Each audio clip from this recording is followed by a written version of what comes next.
Hello, welcome to my video for the week 10 coding assignment for the front end section of the Promineo Tech Bootcamp.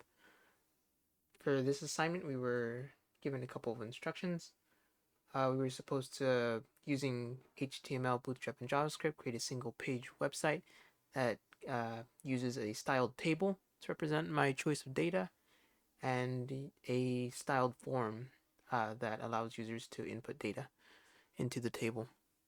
I'm gonna go ahead and run this real quick. You can see right here from my HTML that I have a form right here. Yep, and you can see it right here as well. And it's just a simple form. It has an expense name, a month, and a cost amount, and has a submit button. So my project is a expense tracker. So you put in the month, you put in the expense name and the amount that it costed, and then it'll insert it into the table. And right here you can see that there's an empty div. That's where the table will be created dynamically. So if we go to the app.js, you can see right here I start off with defining a class for the expense, and I made an empty array called expenses, and I made another array with the headers I wanted for my table. And then I defined a first function called create table structure. It just creates the table and creates the other two sections. So it creates the table head right here and the table body, and then it appends it to the table, and then the table gets appended to the empty div. And then I have this other function. It's called create table headers, and it receives an array of headers. So for that, it does a loop and it inserts the headers for each one. So that's how we got the expense, month, and amount. That's what that is doing right there. And then for the next function, it says it fills the table with data from the array of expenses.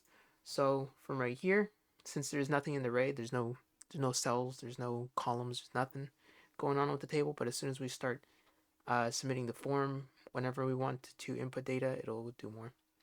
And then we have this one. Yeah, populate table. It'll do that, but also what it does is that it clears the table first, so that we can not have duplicates each time. And then at the end, we have this function called create total row. That's the next function. And it says it creates a final row in the table for total cost of all expenses. So after you're done inputting your expenses for each month, it'll always have at the bottom of the table a row that says total, and then it'll have a sum of all the amounts. So you can see how much you've spent. That's create total row. You can see it right here. It doesn't have a month column, so it just uses this, and this is total, and then this is how I calculated the expense amount. I just looped through the objects that we had in the expenses array, and then here's the clear table. I went in and I deleted the first child each time I wanted to delete something, and then from right here it starts it so we can actually get everything going.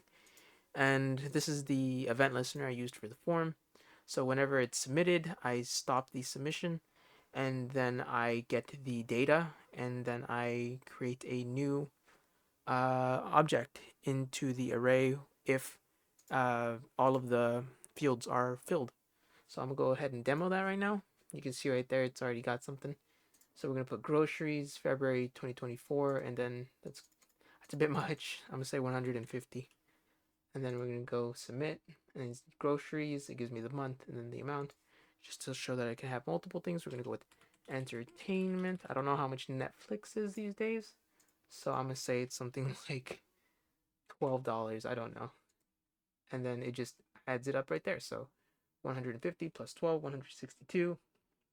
Perfect. Let's add one more thing.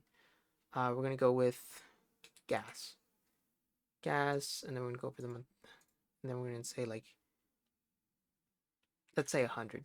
And there you go. You can see that it dynamically adds each cell, and it doesn't have any duplicates, no bugs or anything.